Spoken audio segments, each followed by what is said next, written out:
பாருங்கள், பருப்பை வேக வச்சு அந்த தண்ணியை தக்காளியில் வந்து ஊற்றிடணும்.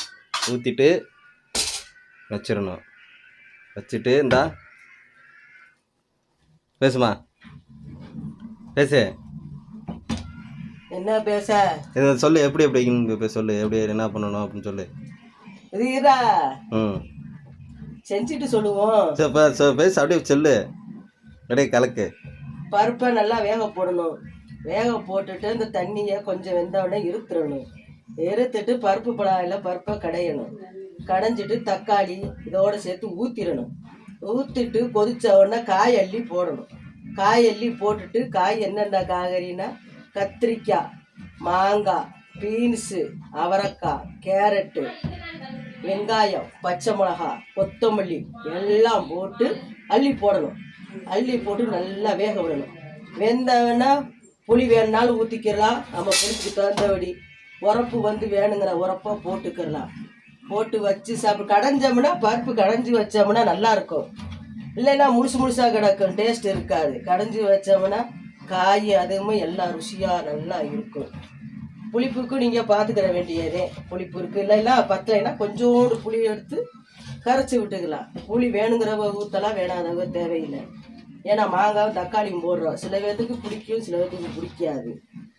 உரப்பு அதுக்கு தகுந்தபடி அளவுக்கு தகுந்தபடி உரப்பை பார்த்து போடணும். போட்டுட்டு இறக்கி கொதித்து இறக்குன உடனே எண்ணெயை சட்டியை காய வச்சு எண்ணெயை ஊற்றணும்.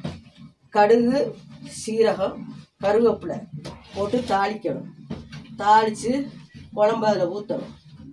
ஊற்றிட்டு பெருங்காயத்தை வந்து கொதிச்ச உடனே இறக்க போகிற நேரத்தில் பெருங்காயத்தை போட்டுட்டு இறக்கிடணும். சூப்பராக இருக்கும் குழம்பு. சாம்பார், மயிலாப்பூ சாம்பார்.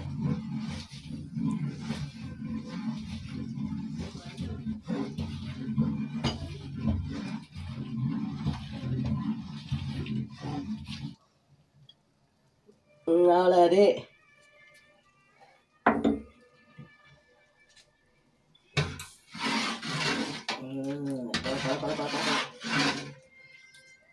பருப்பை நல்லா வேக விட்டுறணும். கொஞ்சோண்டு மஞ்சப்பொடி, சத்தி மசாலா. ஸ்டார்ட். பருப்பு நல்லா வேக வைக்கணும். வேக வச்சுட்டு நல்லா வெந்த உடனே தண்ணியை இருக்கணும். இருத்துட்டு பருப்பு பழாயில் வச்சு கடையணும்.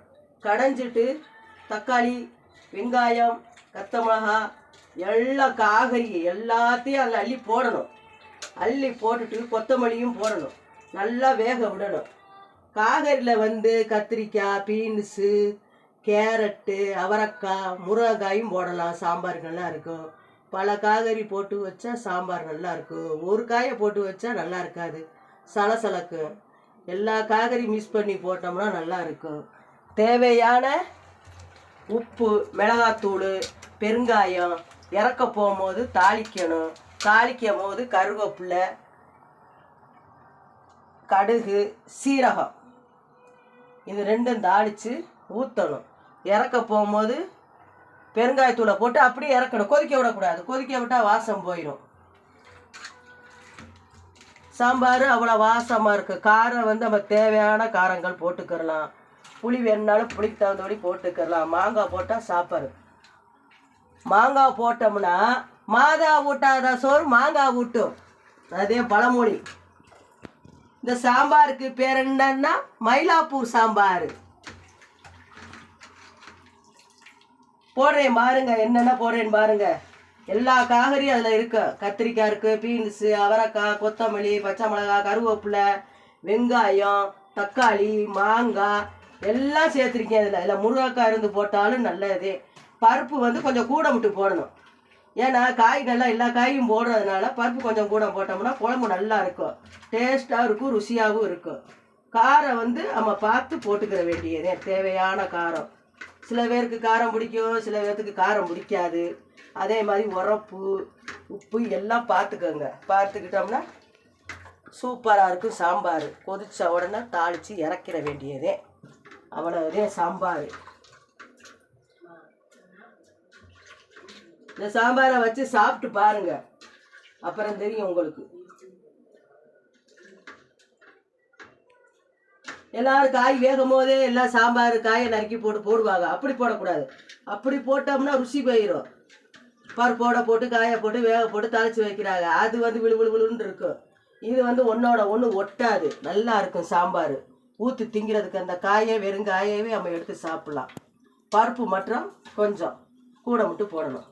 இந்த நான் போட்டிருக்க துவரம் பருப்பு மட்டும்தான் போட்டிருக்கேன். அப்படி போடுறா இருந்தாலும் துவரம் பருப்பு பாசி பருப்பு போட்டாச்சும் இதை காட்டி திக்கு கொடுக்கும் குழம்பு. நான் வெறும் துவரம் பருப்பு தான் போட்டிருக்கேன். பாசி பருப்பும் போடலாம் சாம்பாருக்கு. துவரம் பருப்பு போட்டால் கொழக்கொள்ளணும், பாசி பருப்பு போட்டால் கொஞ்சம் தண்ணி விட்டாப்புல இருக்கும், நல்லா இருக்கும். ரெண்டும் மிக்ஸ் பண்ணி போட்டாலும் நல்லாத்தான் இருக்கு பருப்புக்கு வந்து. சரி பாய் சொல்லுமா. பாய், சியோ. அந்த சத்தி மசாலா காரம் கணக்கு விடு. யாரோ ஒரு அம்மா இதை பார்த்து புகழ்ந்து பேசியிருக்கு அப்படின்றியா?